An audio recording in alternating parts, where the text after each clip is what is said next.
കേരള രാഷ്ട്രീയത്തിലെ ആ KL 140 വണ്ടിയോട്ടം അതിന്റെ എല്ലാ ഗിയറുകളും മാറ്റിപ്പായുകയാണ്. ഇവിടെ ട്രാഫിക് നിയമങ്ങളില്ല, സിഗ്നലുകളില്ല, ഉള്ളത് ഒരേ ഒരു നിയമം മാത്രം. പിണറായി വിജയൻ എന്ന ഡ്രൈവർ പറയുന്നതാണ് അവസാന വാക്ക്. തന്റെ സീറ്റിന് ഭീഷണിയാകുമെന്ന് തോന്നുന്ന ഏത് വമ്പൻ സ്രാവിനെയും ഒറ്റവെട്ടിന് തീർക്കുന്ന ആ പഴയ ഇരട്ടച്ചങ്കൻ ശൈലി നമ്മൾ വീണ്ടും കാണുന്നു. ജനപ്രീതിയിൽ തന്നെക്കാൾ മുന്നിൽ നിൽക്കുന്ന ശൈലജ ടീച്ചറെ സൈഡ് സീറ്റിലിരുത്തി മത്സരിക്കണമെങ്കിൽ പേരാവൂർ അല്ലെങ്കിൽ വീട്ടിലിരിക്കാം എന്ന പിണറായിയുടെ അന്ത്യശാസനം കേട്ട് രാഷ്ട്രീയ കേരളം ഞെട്ടി നിൽക്കുകയാണ്. എന്നാൽ ഇതിലും വലിയ കളി നടക്കുന്നത് വടക്കൻ മലബാറിലെ തളിപ്പറമ്പിലാണ്.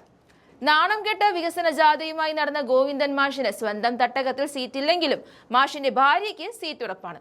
ഇതാണോ സഖാക്കളെ നിങ്ങൾ പറഞ്ഞ വിപ്ലവം? പാർട്ടി ഗ്രാമങ്ങൾ എന്ന് വിശേഷിപ്പിക്കപ്പെടുന്ന തളിപ്പറമ്പിൽ ഇപ്പോൾ മുഴങ്ങുന്നത് ഈ ഖുലബ് വിളികളല്ല, മറിച്ച് നേതൃത്വത്തിന്റെ കുടുംബവാഴ്ചയ്ക്കെതിരെയുള്ള പ്രതിഷേധ സ്വരങ്ങളാണ്. MV ഗോവിന്ദൻ എന്ന പാർട്ടി സെക്രട്ടറി തന്റെ താത്വിക അവലോകനങ്ങൾക്കിടയിൽ സ്വന്തം ഭാര്യ PK ശ്യാമളയ്ക്ക് വേണ്ടി സീറ്റ് ഒപ്പിച്ചെടുത്തത് അണികൾക്ക് ദഹിച്ചിട്ടില്ല. മറുനാടൻ മലയാളി പുറത്തുവിട്ട വിവരങ്ങൾ പ്രകാരം തളിപ്പറമ്പിൽ ഇപ്പോൾ ശ്യാമള ടീച്ചർക്കെതിരെ ഒരു വലിയ ജനകീയ കലാപം തന്നെ പുകയുകയാണ്. എന്താണ് PK ശ്യാമളയ്ക്കെതിരെയുള്ള ഈ രോഷത്തിന് പിന്നിൽ? ആന്തൂർ നഗരസഭ അധ്യക്ഷയായിരുന്ന കാലത്ത് പ്രവാസി വ്യവസായി സാജനെ മരണത്തിലേക്ക് തള്ളിയിട്ട ആ കറുത്ത ചരിത്രം അണികൾ മറന്നിട്ടില്ല.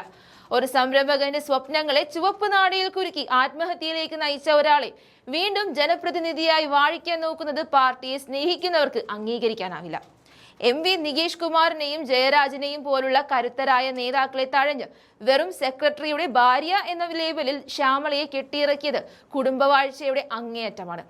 തളിപ്പറമ്പ് എന്ന ചുവപ്പ് കോട്ടയിൽ പോലും വോട്ട് നില കുറയുന്ന സാഹചര്യത്തിൽ ജനവികാരം മാനിക്കാതെ നടത്തുന്ന ഈ നീക്കം ആത്മഹത്യാപരമാണ്. കഴിഞ്ഞ തവണ ഗോവിന്ദൻ മാഷ് പോലും കഷ്ടിച്ചാണ് കടന്നുകൂടിയത്. മയിൽ ഡിവിഷനിൽ ജില്ലാ പഞ്ചായത്തിലേക്ക് UDF ജയിച്ചു കയറിയത് പാർട്ടിക്കേറ്റ വലിയ പ്രഹരമായിരുന്നു. എന്നിട്ടും തിരുത്താൻ തയ്യാറാവാതെ തന്റെ വിശ്വസ്തരെ മാത്രം തിരികെ കയറ്റുന്ന പിണറായിയുടെയും ഗോവിന്ദന്റെയും ഈ ശൈലി കമ്മ്യൂണിസ്റ്റ് പ്രസ്ഥാനത്തിന്റെ ശവക്കുഴി തോണ്ടുന്നതിന് തുല്യമാണ്. ശൈലജ ടീച്ചറെ ഒതുക്കാൻ കാണിച്ച അതേ ആവശ്യം ശ്യാമളയെ തിരികെ കയറ്റാൻ കാണിക്കുന്ന ഈ ഇരട്ടത്താപ്പ് ജനങ്ങൾ കാണുന്നുണ്ട്. UDF സ്ഥാനാർത്ഥി VP അബ്ദുൾ റഷീദ് മണ്ഡലത്തിൽ സജീവമായിരിക്കെ സ്വന്തം അണികൾ തന്നെ പ്രചാരണം ബഹിഷ്കരിക്കാൻ തീരുമാനിച്ചാൽ തളിപ്പറമ്പ് എന്ന കോട്ട തകരാൻ അധികം സമയം വേണ്ടിവരില്ല. അധികാരത്തിന്റെ ഹുങ്കിൽ ജനങ്ങളെയും അണികളെയും വിഡ്ഢികളാക്കുന്ന ഈ പിണറായി ഗോവിന്ദൻ കൂട്ടുകെട്ടിന് വരാനിരിക്കുന്നത് വലിയ തിരിച്ചടികളാണ്.